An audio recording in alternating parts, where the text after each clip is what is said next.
This is the Against Unreason Podcast. Okay, so today we have Lynn with us. She's a mother of four. She's enjoying her retirement, I believe. She's just living her best life, and I'll just leave it up to her to tell me about herself. I actually already know a little bit about her because I've conversed with her, but I'll just let her describe herself. Well, over the years, when you're younger and everything, you're busy working and taking care of family and everything.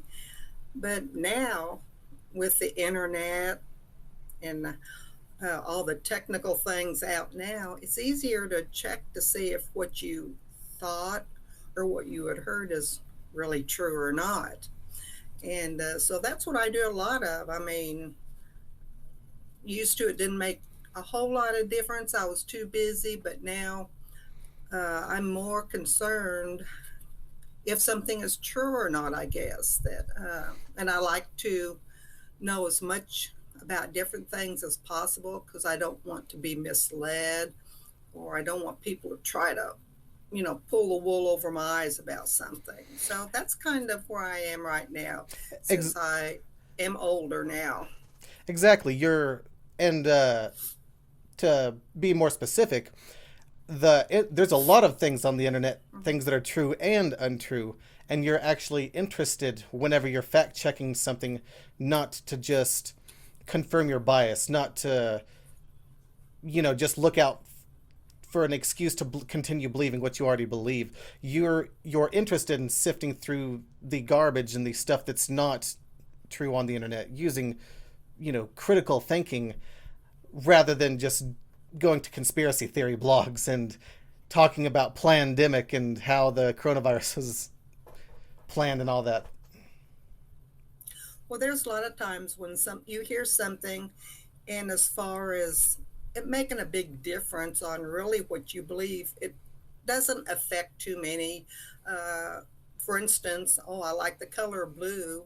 Someone else likes the color red.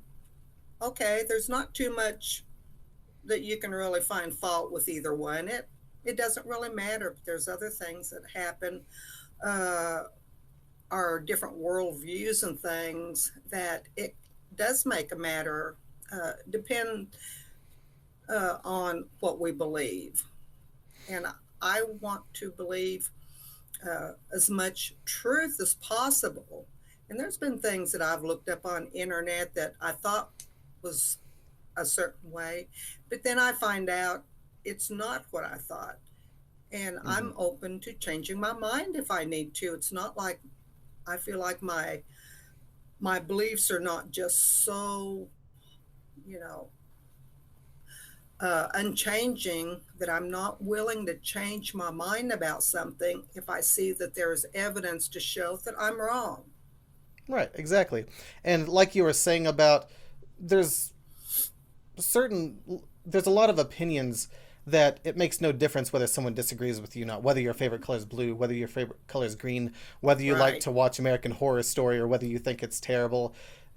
Things like that don't really matter, but there are things that, because with politics a lot of people will say, well, that's just your opinion or that's just my opinion, which is fine. But when that opinion is altering your behavior, one behavior being voting, then that actually does matter, especially if you're voting for someone who's planning on, say, limiting gay rights or limiting rights for any specific group of people. And so that is one thing, is that you're free to have your opinion, but you're not free, or certain opinions have consequences, and those consequences aren't just yours. Who you vote for as president isn't just affecting you. If you vote for a terrible president, you're also voting that president is over everyone else who did their homework to have informed opinions about who to vote for. Well, now that I'm on Facebook and I can really get opinions of my friends and other people on there, uh, sometimes I'm astonished at the opinions of others and to the lengths that they will go to basically just tell other people that they are stupid and their own opinion is the only opinion. Now on Facebook, I have quite a few of pretty much conservative friends. My probably my more liberal friends do not put that much on Facebook, but I have several conservative friends, especially, who put horrible things on there. Mm-hmm. And it's not just a matter of opinion. I mean, uh, and people can have an opinion about this, an opinion about that. And once again, okay, that's your opinion. But they'll put other things on there. They'll put memes or statements and this type of thing on there where, of course, I have to check it out one, since I want the truth. And many times I find out that what they put on there just is not the truth. And the things that could be And easily disproven, right? The things right, that oh if you yeah, had put 30 seconds into typing it into a search engine and looking at it, you can tell that it's obviously wrong. well, I have made statements saying that I have fact checked something and found that the statement that they put up there or the meme they put up there was not true. And then they'll come back at me and say, well, that's just your opinion. And you can't trust fact checking. Well, once again, I fact check sites that have been shown to be reliable. And many times, if you go back far enough and find the sites that they got these things from, many of them are even satire.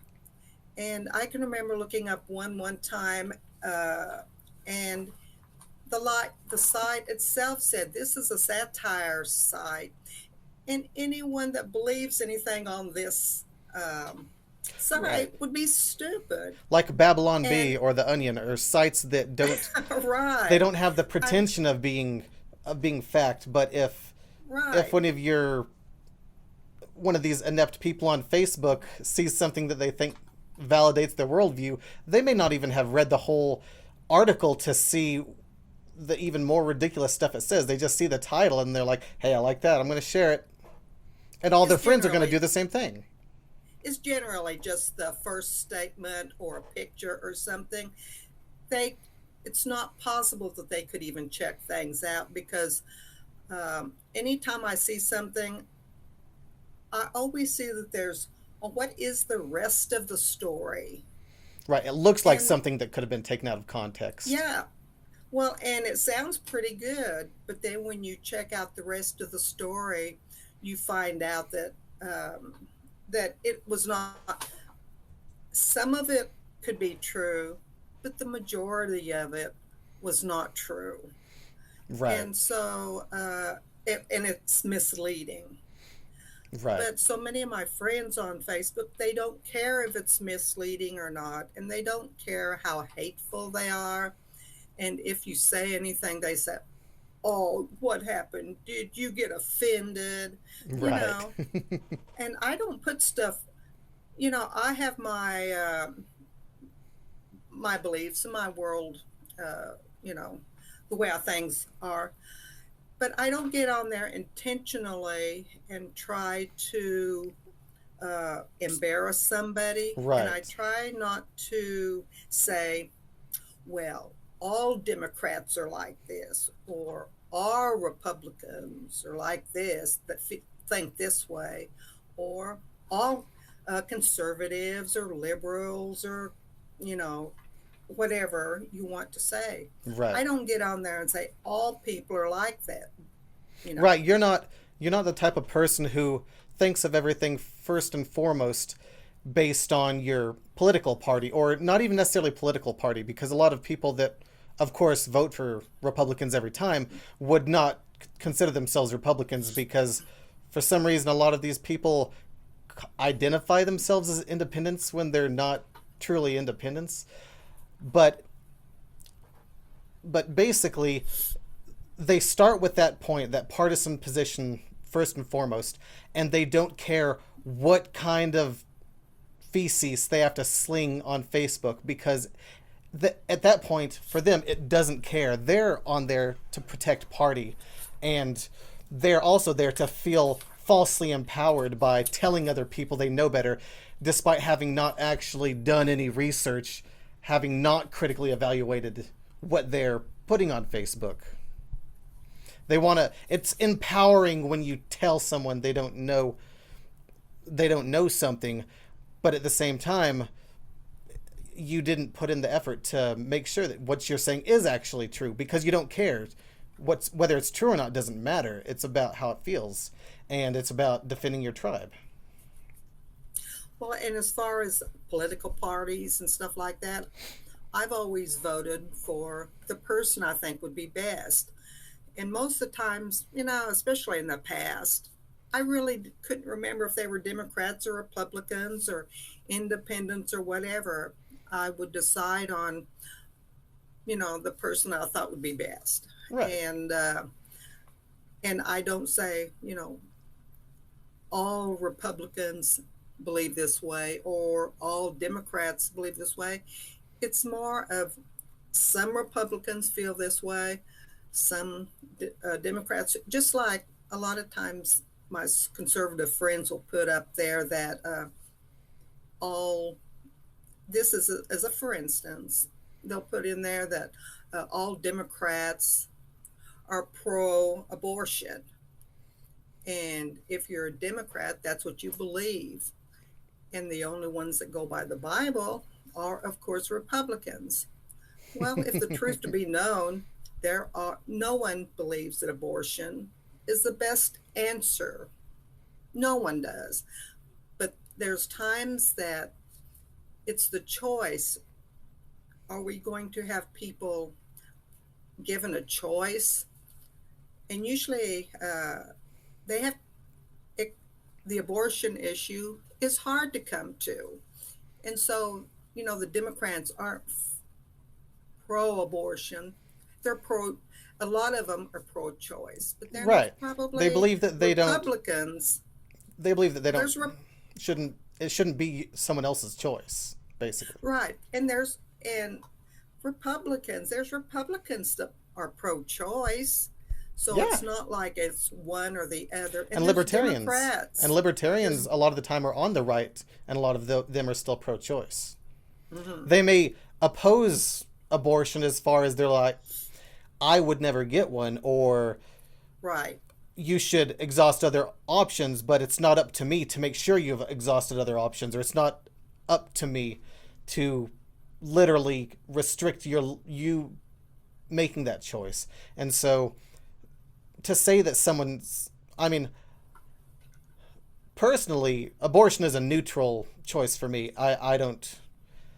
There is no emotional affect attached to it at that level of, especially within the first 6 months, the neural circuitry to have any sort of real consciousness or real experience of pain hasn't been developed yet. And so, especially within that first 6 months, there's no reason why someone would value a human fetus any more than a animal fetus, because they're literally at the same level of sophistication at that point. There's nothing setting them morally apart. And again, that's my opinion, and that's why for me, there's no emotional concept attached to abortion. But even for people who are, like we were talking about, there are still people who think that you shouldn't, and think that there is something that is fundamentally more valuable at that point, but are still pro-choice because they're not so clouded as to think that they have the right to take authoritarian control over someone else's choice. It's not to the point where they think literally that fetus's life is equal to the living, breathing, conscious, sentient human being that's carrying it. Well, and I've never had an abortion. I had always felt that I would never have an abortion, but I also was never put in a position where I had to make the choice. So right. Is it really my right to force someone else, you know, to live by my opinion. Right, to live by something that you've never really come face to face with in real life. Right. I mean, there might have been a situation that would come up that I would feel like that would be my only option. And so, is it my right to, you know, say that other people do not have the option to make a choice Right, one exactly. way or the other? You never you were never pregnant during a situation like financial situation that was so dire to where you would be crippled at least in the short term for the next 5 years or something to that effect if you went through with having a baby. You weren't in that position. There was always a way to take care of the kids. And I was always very lucky. I mean, even during my pregnancies, there was never a time when, if that there was a crisis with a baby, whether, and I never had to make the decision on if there was a genetic problem or anything. Sure. That that type of thing. I was lucky so that I didn't have that decision to make. But there are many women out there who are faced with this daily on if they continue a pregnancy or discontinue it, and that probably ought to be left up to them and their doctor, the Right, choice that they exactly. should make. Which is interesting because a lot of the anti-abortion people are also anti-universal health care because they're afraid of the government getting in between you and your doctor. Yet on the topic of abortion, they aren't personally afraid of getting in between you and your doctor. Right. Yeah, that's a pretty good take. So what else has been interesting you as of late? Whether political or you know. Well, I guess it's just the fact that things that are put on, I guess, the conspiracy theories. They're just mind boggling to me. I mean, and so many of my friends on Facebook will put conspiracy theories out there even. And of course I get on the internet and check all sides, pro and con, this idea and that idea. And so many of them, no matter what, they would rather believe the conspiracy theory Mm-hmm.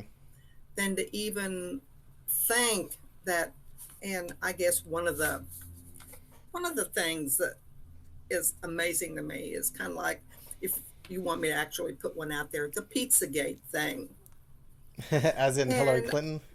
pizza, yes. And I watched a kind of a, I guess it was a program or a documentary or on the Pizzagate, and it actually had uh, the owner of the pizza parlor, and it was a very family oriented. Everybody loved going there, and how it was that this person uh, decided that he was going to go in there with a gun and Mm-hmm. rescue the children at this pizza place.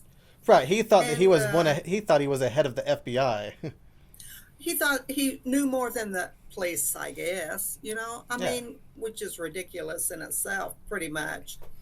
Uh, but for him to actually go there and risk the lives of all these people, and actually, uh, the person, the owner, uh, was even wondering if he wanted to reopen it because Wow. of all the problems that was associated with this guy coming in there and threatening, and you know and it was just ridiculous.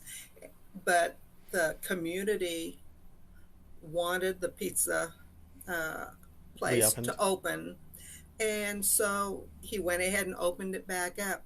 But that is really scary, that people can believe in conspiracy Yeah. theories That a so lunatic. wholeheartedly that it's just mind-boggling that people would actually believe it. And of course, they're still saying it. They're still Yeah, saying oh that yeah.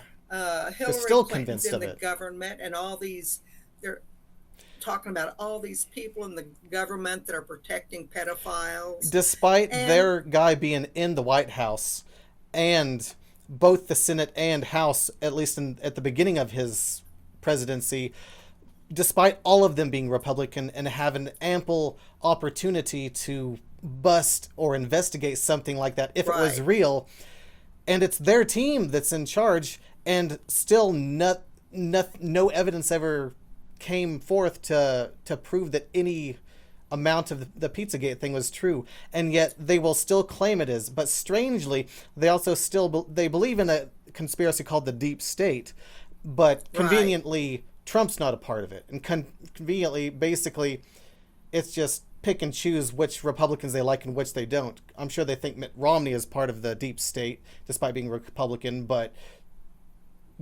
whatever Republican is equivalent to, uh, all the Republicans in Congress that toe Trump's line are obviously not part of the Deep State by virtue of them being on Trump's side.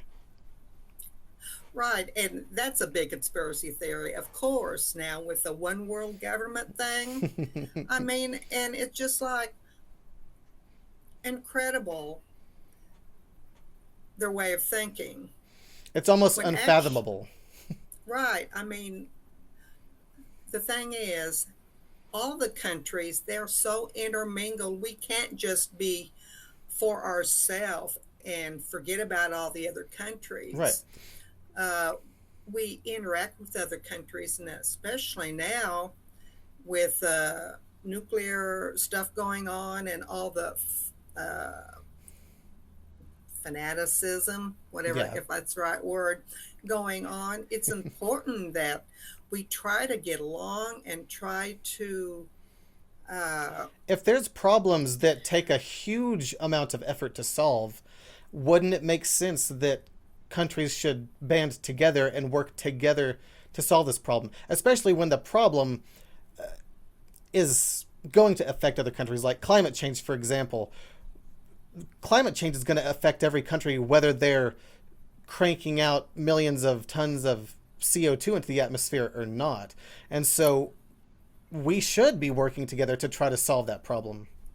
absolutely. And of course, what conspiracy theorists are afraid of, as far as the one world government thing is, they're not afraid of just a coalition of countries that at least have some amount of power to affect decisions made by other countries. They believe that there's literally gonna be a group or dictator, who I don't even know, at the very top that's going to have absolute authority. And they actually, I'm not, I'm not deep into the conspiracy stuff because it's so annoying that I can't just dive into it. But I'm guessing that they think that basically a one world government already exists and that Trump's fighting against it, and they think that there's this massively complex conspiracy of deep state officials and other people pulling the strings from behind the scenes. Obviously, because like with the coronavirus thing, they think that Bill Gates is pulling the strings and that he's worked with the Chinese or something like that to develop the coronavirus so that they can release it and he can sell everyone a vaccine. That's what they're Yeah, convinced of. right, which is absolutely totally ridiculous Yeah. anyway, Bill Gates but has a they lot of still believe power, it. but he doesn't have ultimate power. Well, they're afraid of some this shadow government, and like you said, that is the people are pulling the strings, and rich people have always had control over the power. I mean, it's and have been able to get things done, and for there to be they think that there's a shadow government, and that uh, it's supported by the other side. It's not our Oh yeah, oh yeah. guys It's that's always doing it. it's always It's always conveniently the other people, and of course they constantly whine about the mainstream media, and yet in almost every situation, Fox News despite being one of the most mainstream media outlets, is always exempt from it. Right. They'll make a grand conspiracy that on the surface would include everybody, but then they go back through and exempt all their people from it. Right. And I also have a problem with the talk news shows, if that's what you want to call them. Oh, the opinion shows. Because the main national news, I pretty much feel like they're telling the truth. If it's the national networks and things, but it's like the talk shows. I mean, right, those are the ones that I have a problem Janine with, and so Pirro they don't always tell. A lot of times they're leaning one way or another. Right. But if it's one of the national news, you have to believe somebody. Right. And if you want to believe the national news, if you think that they are more apt to telling the truth, or if you think one of the talk news shows are more apt to tell the truth, I mean, to me, there's no comparison. Right. And I can even say that, at least, say on Fox News, back when Shep Smith was still on there, when they were reporting literal news, even they weren't terribly inaccurate. Obviously, they can choose what to show more often, or they can choose, what to focus on. But as far as the strictly news reporting speaking, back when Shep Smith was on there, it was decent. Of course, that's probably why Shep Smith left, because even moderate sanity won't be tolerated on Fox News. But you're absolutely right, because I've been getting the Wall Street Journal, and in the actual just reporting sections, it's all just good stuff. Like it's informative. It tells you pretty much what you need to know. And then you get to the opinion part, and the Wall Street Journal isn't anywhere close to the worst as far as opinion pieces go, but you can tell that there is a conservative slant on the opinion section. It has mostly conservative people writing the posts. Karl Rove, other members from the Bush administration and such, but as far as the news goes itself, it is not bad at all. And, it's actually excellent. And so, but that's one of the things. I don't even know if the particularly crazy people, if the lunatics are interested in the difference between the opinion section, whether it be of TV or a newspaper, and the news section, what's actually carries the pretense of just reporting the news. Well, and I know people that do not listen to the national news, but will listen to talk news shows on the radio. Rush Limbaugh. Has he not retired yet? Hasn't he ruined enough people's minds and turned it into sludge? I think he's still on there from what, input comes from the conservative side. Oh yeah. He's, I believe has he been divorced? Has Rush Limbaugh been divorced? I don't know that much about him. Really. I think he's, or maybe I'm thinking of another demagogue, Newt Gingrich. But anyway, it seems like the trend is for God's own people who are clearly the most, carrying religion on their shoulders, and these upstanding moral people seem to also be the ones who are constantly getting divorced and constantly getting caught doing drugs and constantly doing, and for example, Jerry Falwell Jr.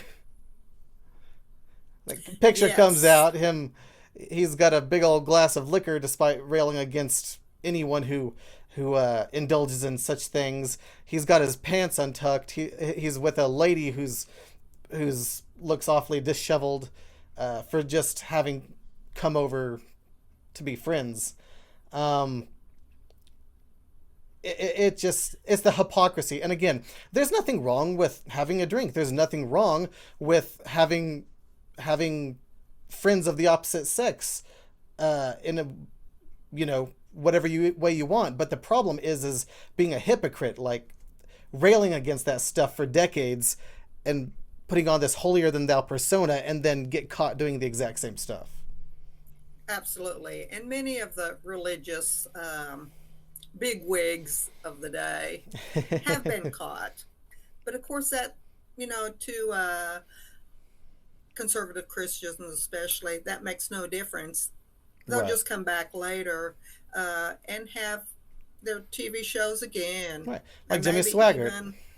and well, he has his own network now, and And that's that the network's doing pretty only. good, right? He must be. I mean, they are doing their share-a-thons and their Bible-thons and to raise money. They don't let other opinions on Oh yeah. their network. They only let other opinions on the network if they are making up a straw man to knock down. They're Right. saying this is what evolutionists think, but they actually aren't saying what evolutionists think. They're saying what the made up version that they have, that they can, have an easier time with, think. Well, in some of those, the Christian channels there, the programs, I enjoy listening to them. Hmm. And I do a lot of fact checking from there too. Right.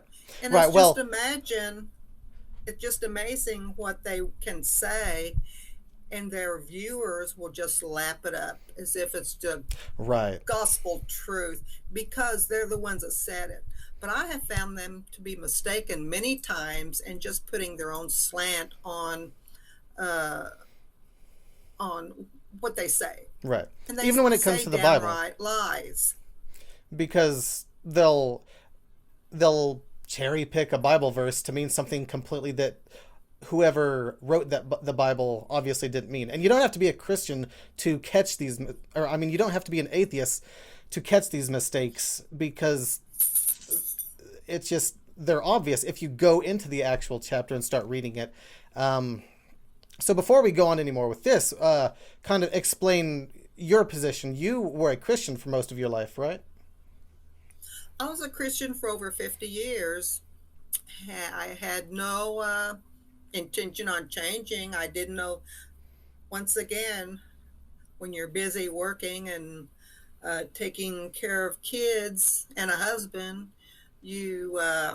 if there's things that come up, you just kind of let it go by. Right, because there's more important things to And deal with at the so moment. I would just believe whatever the pastor said, even though there would be pastors that said, well, if you don't agree with me, check it yourself. But, Hmm. we generally don't check for ourselves because we figure the pastor knows more than we do.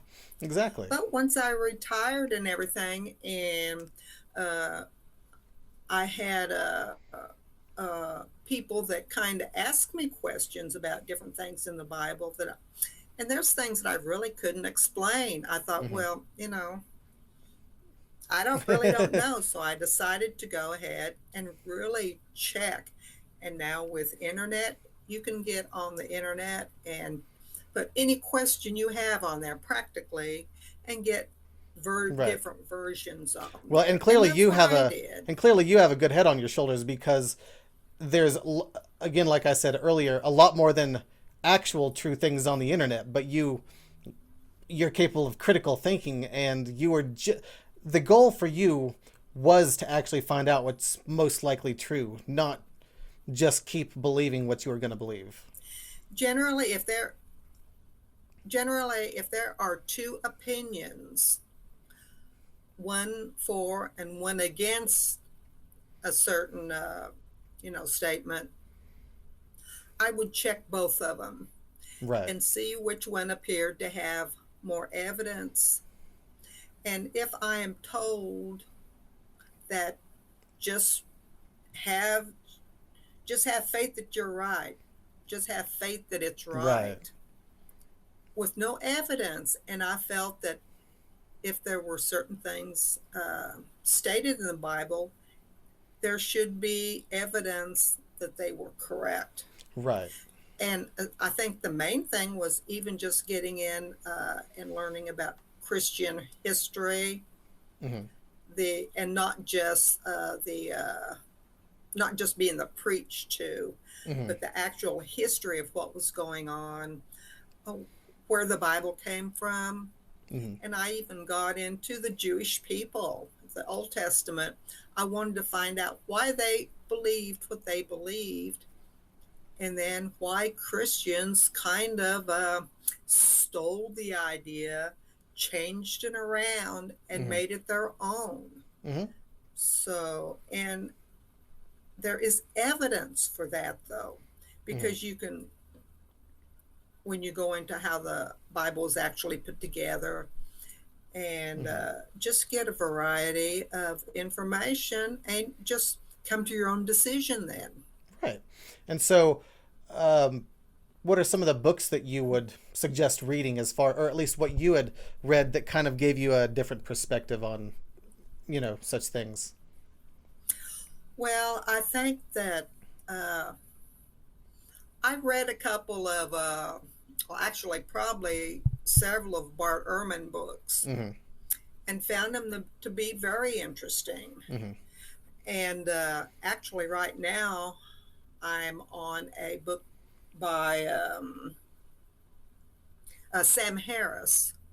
Oh, okay. Which one is that? And uh,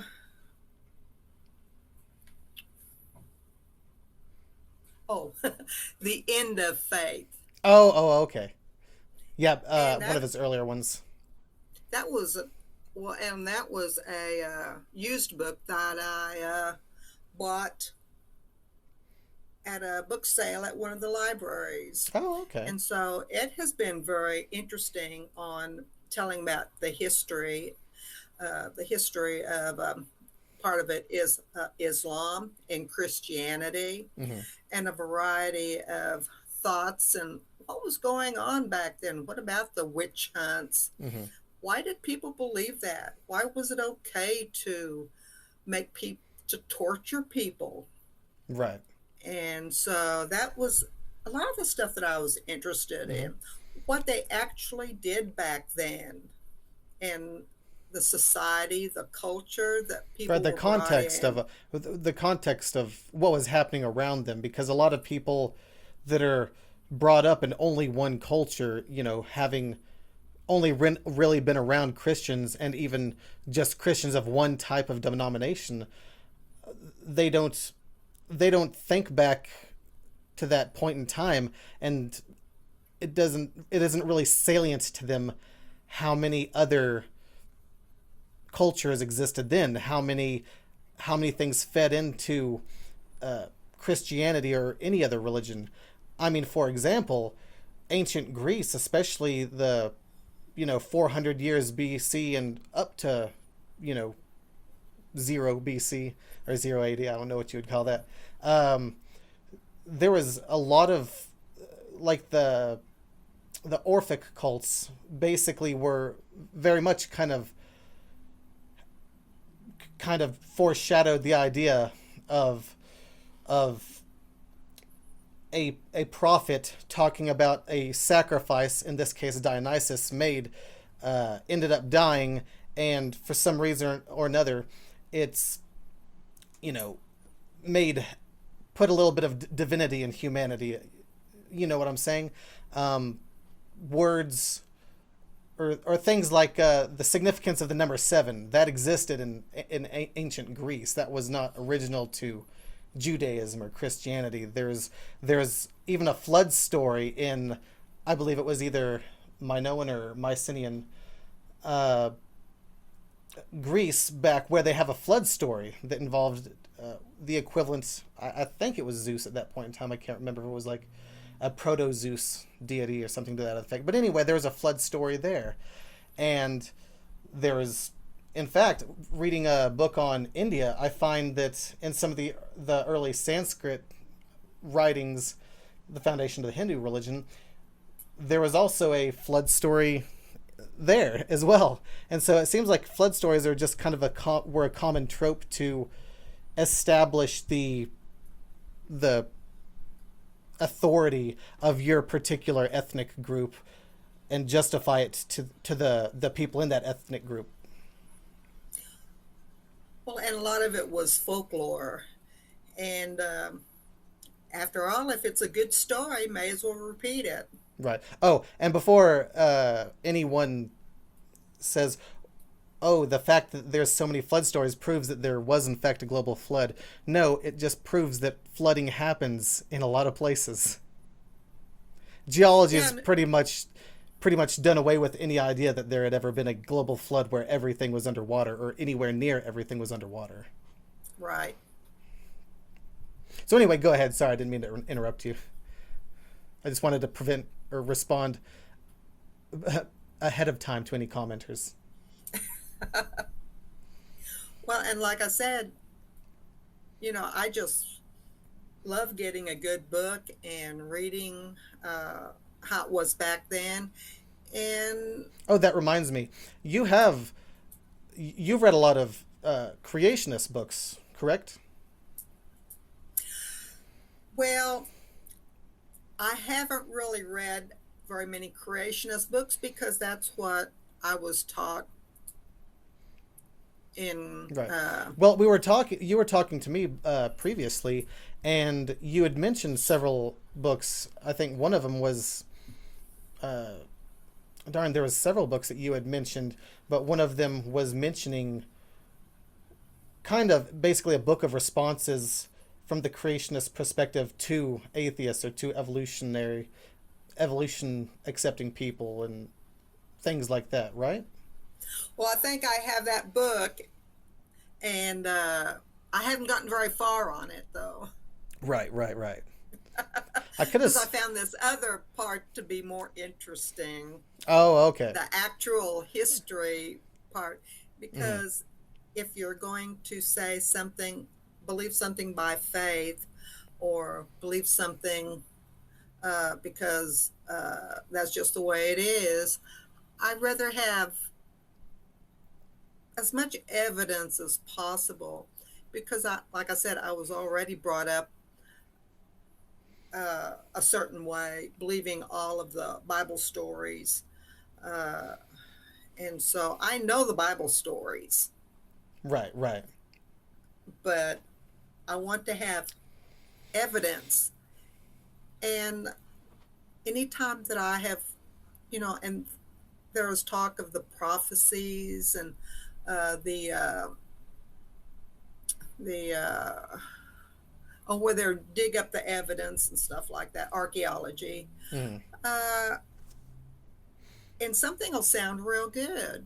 Mm-hmm. It will seem to Makes sense. mean, yeah, it seems, well, they found a chariot wheels in the place where Moses part of the Red Sea. Moses, yeah, and bones down there and everything. Mm-hmm. But once you get and really study it, you find that that's not true. Mm-hmm.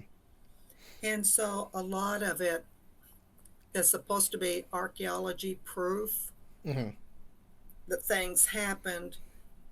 I mean, just because there is a Jerusalem doesn't mean everything is right. Right. Because just like New York City really exists, but that doesn't mean everything that happened in Spider-Man That's really right. happened. That's right. And one thing I'd found interesting is that so what do you consider yourself? Agnostic, atheist?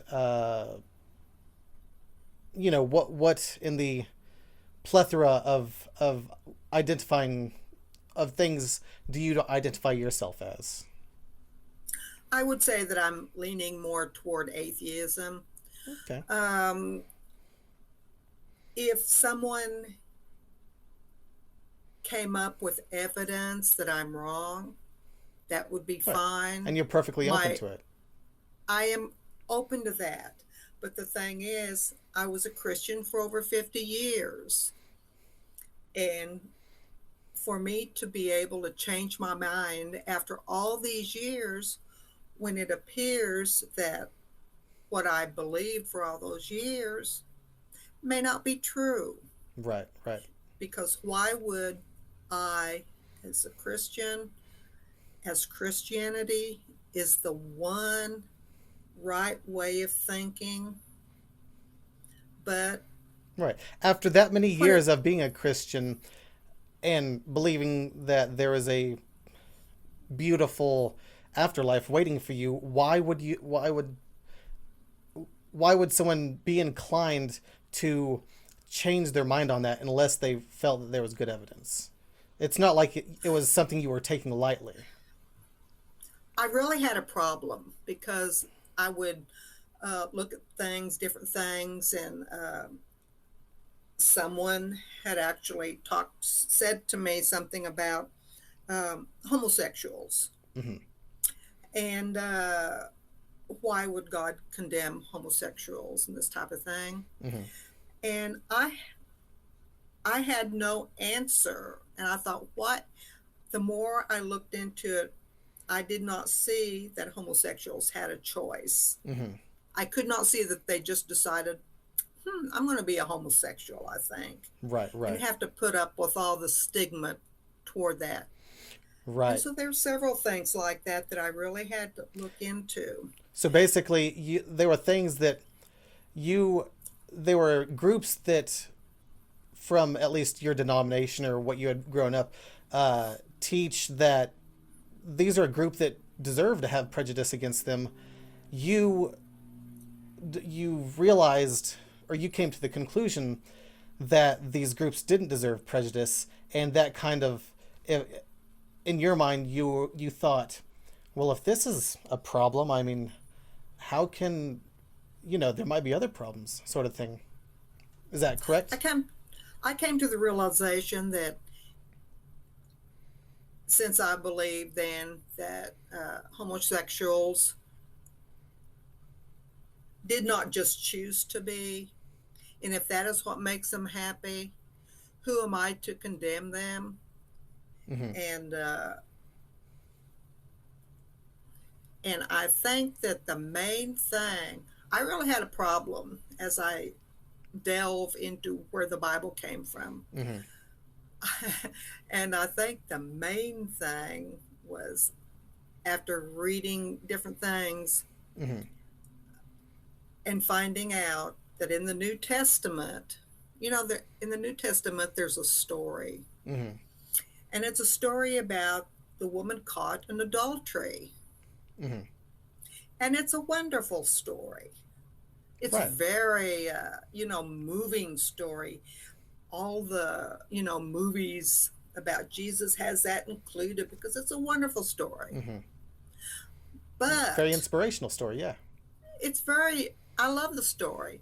The problem is when I found out that as far as the New Testament goes, that story was not in the earliest copies, the earliest manuscripts, Right, of the New Testament. which meant that it was just added later. Right. And that really hurt me.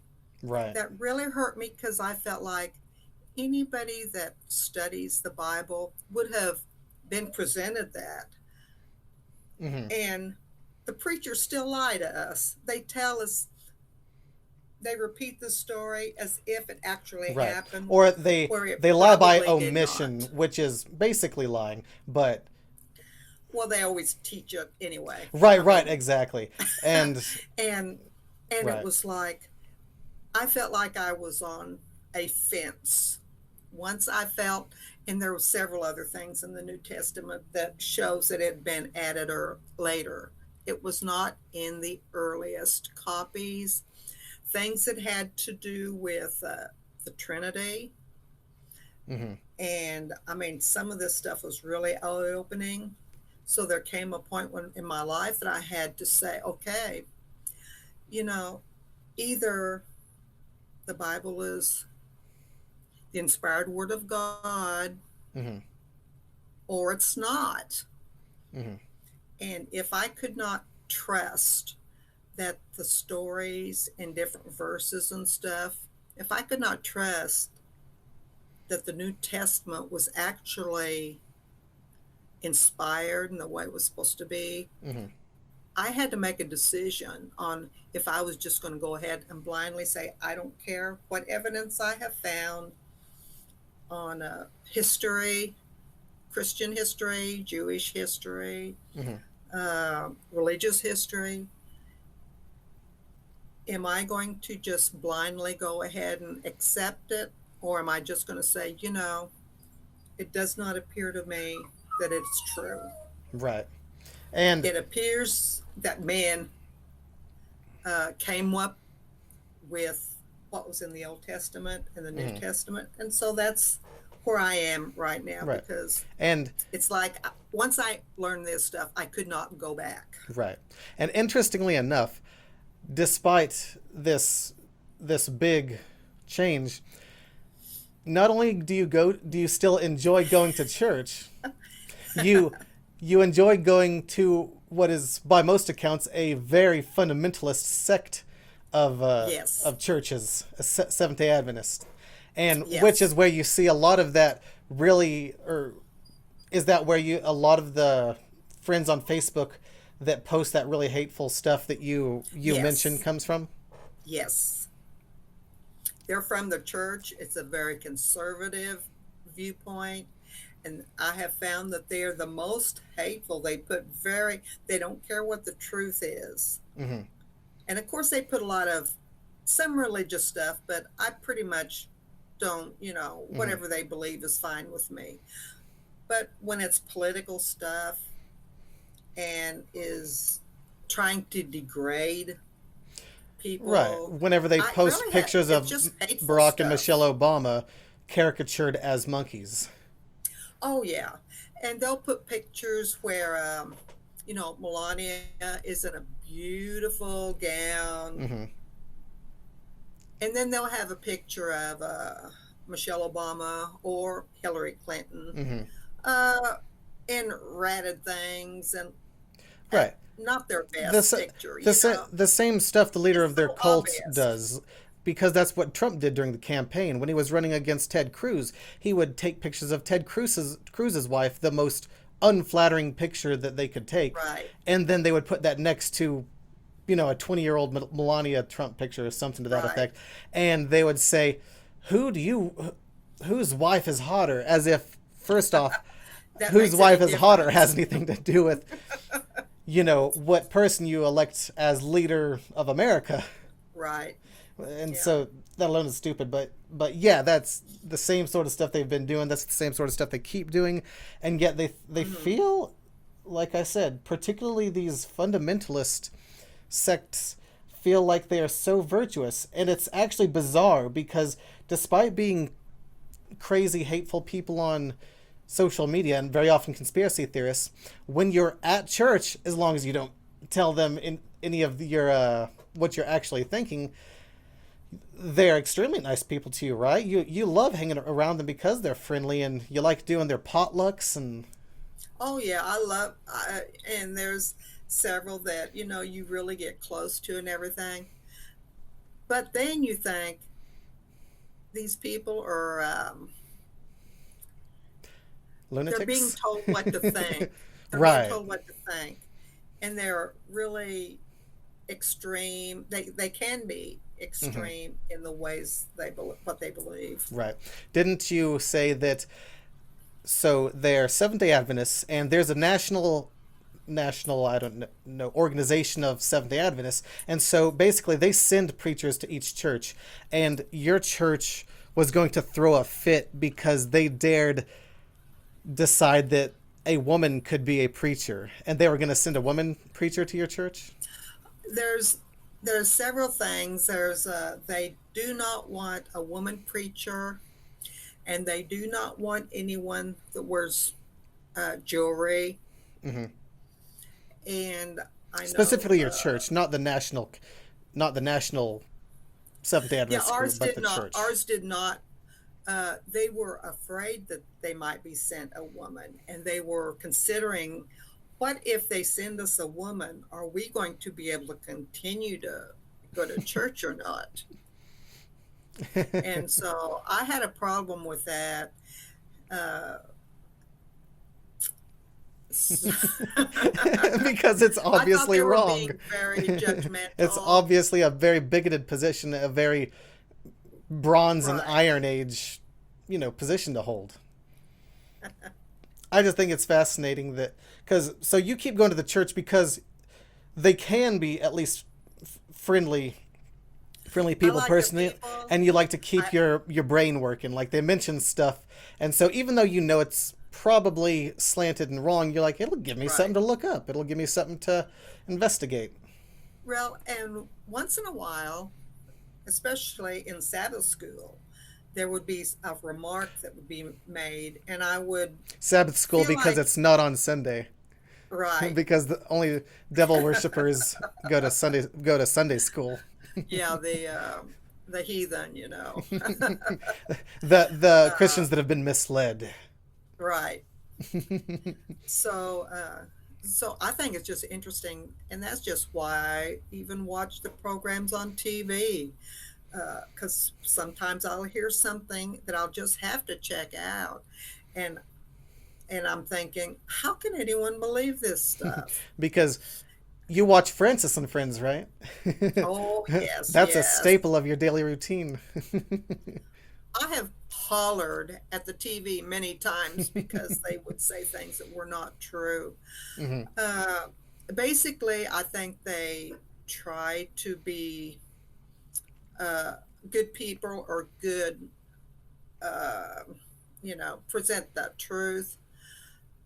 But especially I've seen with political things, they would make statements that somebody Hmm. said this, but I knew by checking already that they were taking it out of context Hmm. or mixing up the words so that that was not what the person Right. meant. Intentionally trying to Uh, mislead people. right. And once in a while, it's even brought back to their attention when someone says something, and then one of the others will say, well, uh, that's not entirely true because it was in this other, so that sometimes it's brought up that it was not completely the way one of them would have Right, said it. right. But then they never really go back and say, oh, well, I was wrong. Yeah, they don't You incorporate it know, into their belief system going right. forward. They don't. They just kind of let it slide and don't really address it. So they are fairly political on that show then. Oh, terribly. They say that you cannot be uh, a Democrat and be a Christian too. That is what they will Hmm. literally say. How can you be a Democrat and call yourself a Christian? Hmm. And of Even course, though they even though always most Democrats are Christians, somewhere around 60 or 65%.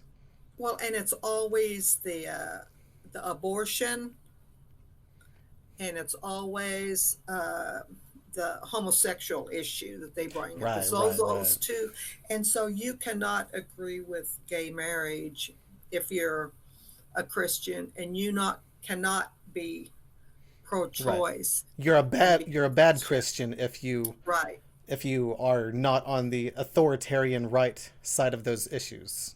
Right. Yeah, that is very very interesting. So, uh, before we spend the entire discussion on religion, so are there any other uh, current news events that you've been interested in? Um, any political things? Trump really getting on your nerves lately? Is a Democrat getting on your nerves? Is Well, of course, Trump always gets on my nerves, and I will, if he does things, do a bill or whatever they're called, he has done some good things. like But what? I'm thinking the main thing I can remember is that thing about the killing of the exotic animals in another country, where most people don't like elephants being killed or lions being killed, but in but when you really look into it, they'll sacrifice one animal in order to get the money, tens of thousands of dollars, Right. which helps the other animals. Oh, And so that is something basically, that, Adam ruins everything. right, right. That episode about game hunting or whatever it So was. there are So things so that Trump did is that good. one good thing that One good does thing. not affect the any doesn't positively affect the life of almost any American. Right, right. See, But I there's agree. actually there's one other thing that I could say he did good regardless of whether it was for the right reasons or not, but he's used an executive order to extend the deferral currently for coronavirus on student loans, and interest doesn't stack up during that time period either. So not only do you not have to start making payments, but the interest also isn't being accumulated. And so I would have to say in 4 years of being president, Trump, well, almost 4 years, Trump has done two things, and only two positive things, and one of those things that's actually of any consequence. Whereas, what are some things that you don't like that he's done? You know, I would have to say the one big thing is he lies all the time. Mm-hmm. And it's not Obvious just an lies. opinion. It's not just my opinion that he lies. You can check things that he has said, and he does lie all the time. And that's one reason why I didn't vote for him for president, because I wanted to be able to, even though the other candidate I didn't care for either, Mm-hmm. at least the more Trump would say lies, the more I thought, if I can't believe what he's saying, and even now, I'll listen to Trump. I listen Sorry, that was my to his stock market speeches. tracker. But if I cannot believe what he's saying, then what difference does it make? I mean, if he's not trustworthy, you can't believe anything he says. Right, right. Sorry, I was getting distracted because when my Thinkorswim stock trading platform made a real loud noise because the stock market just closed, or at least regular hours, and then I heard a buzzing thing go off. I was getting a message on Facebook. I should have closed that window before I started. But anyway, so Trump lies. He constantly lies. And one thing that everyone always says is, oh, the politicians lie. I'm like, yeah, politicians lie. But I don't think almost any politician has lied to the extent and to the breadth that Trump does. Right. Literally, it almost knocks you back if he says something that's actually true. You're like, what? And he doesn't even have the self-respect or the self-control to care if his lies are coherent. He will lie about one thing one day, but then he will lie in the opposite direction the next day, directly contradicting himself, lying about things that don't even matter, lying about his crowd size on his inauguration day. It's just dumb things. Or I believe, what was the British person, British royal family? I don't keep up with the royal family a whole lot, but anyway, I think it's Meghan Markle. That he called her a nasty and said all sorts of mean things about her, and then claimed that he didn't say those things, and then a recorded tape came out proving that he had in fact said those things. Right. Right. It's just it's crazy, the stuff that he lies about, stuff he doesn't need to lie about. And well, I mean, I don't want to say should lie about. Yeah, he shouldn't be embarrassed for calling people nasty just because they don't think his demagoguery and stupidity are acceptable. But it's just mind-boggling. And so that itself, and the fact that he, by lying so much and by making these stupid tweets constantly, he makes every other country think America's stupid. So, anything else of interest before we wrap it up? Okay, well, if he's not just downright telling things that are not true, then he's misleading. There's things that he does, and he just misleads the public. And so it's like, oh, the president has done this. Well, the president really, that's not completely true. Right. So he misleads people. Right. Yeah, we could probably spend a whole, probably 20-hour segment and not even break the surface of all the stupid, bad, dishonest things Trump's done. I mean, just encouraging Russia to hack the DNC, continuously attacking U.S. institutions that are far more respectable than he is, whether it be the FBI or anyone who's investigating him. That tends to be a pretty consistent trend. Any member of his administration that ever says anything mean about him gets fired, or any person in his administration that not only they don't have to say something mean about him, they can simply not agree with him about false things like Fauci, and he'll tweet some snide insulting comment. He's a child. He's a playground bully, and his side loves it just because in their view things aren't about evidence, things aren't about really improving things. They are about pissing people off. They're about enjoying the ride. They talk about, well, the memes are great and all this other stupid stuff. I'm like, I don't care about whether Trump is hilarious or not, although I don't find something hilarious when it's obviously just stupid. But I digress.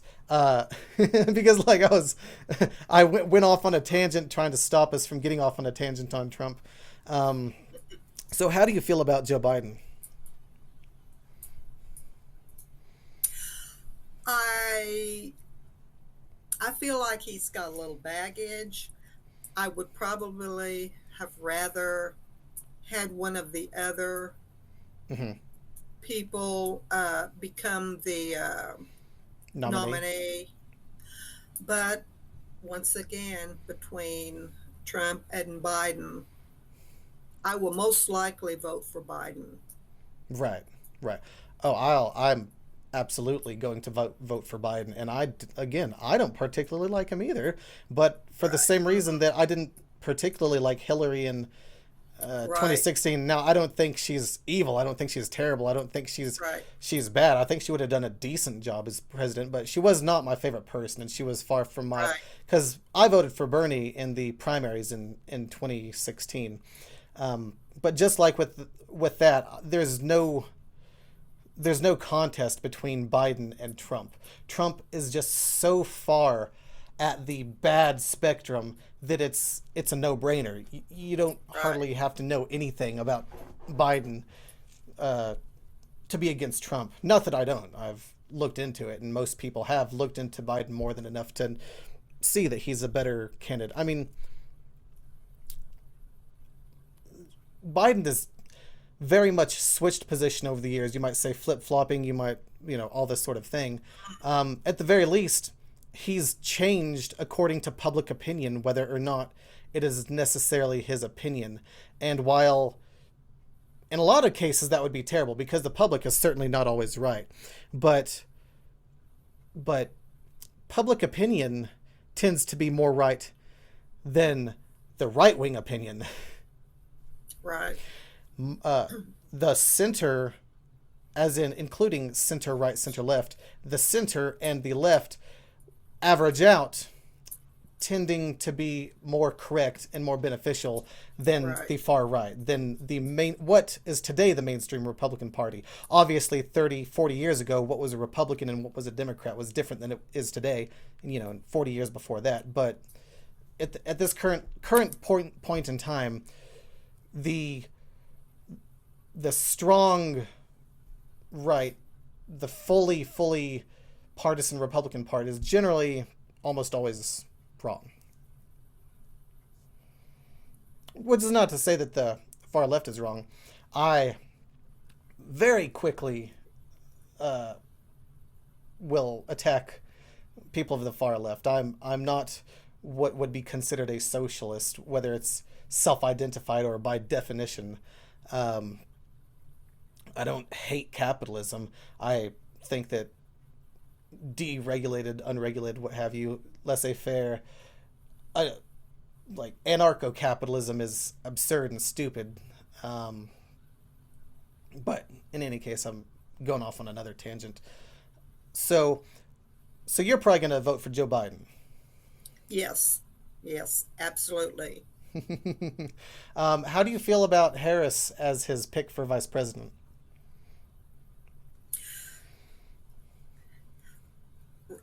As of right now, I probably don't know a whole lot about her. Mm-hmm. So, Right. but I do not have any problem Right. with her Can't be worse at than this point. can't be worse than Pence. Right. Speaking of which, his name hasn't come up. How do you feel about Pence? I really haven't heard too much about him. He just kind of pretty much I mean, in the background most of the time. he probably has more principles than Trump. Right. Even though a Well, lot of those principles are terrible principles, like Right. bigoted against the LGBTQ plus community. But at the very least, he does have principles, and he probably at least has some sense of he thinks he's doing the right thing. And Right. probably Trump is to some degree, but it's certainly not coherent. And whatever Trump thinks is the right thing might change from day to day. He's completely incoherent and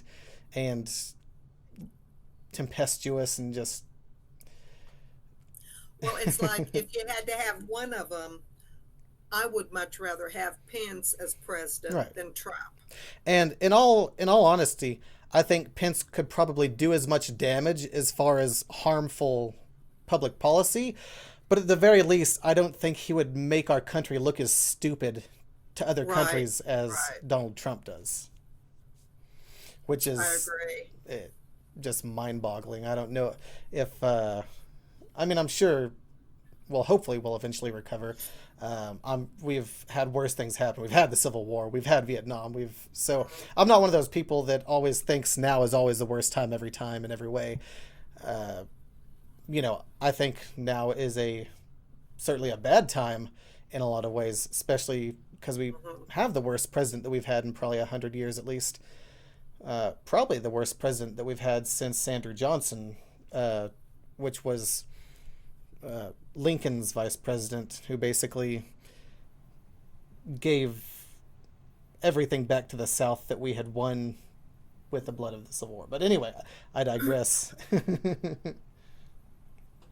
Well, anyway, Lynn, it was a fantastic, very illuminating, and I think,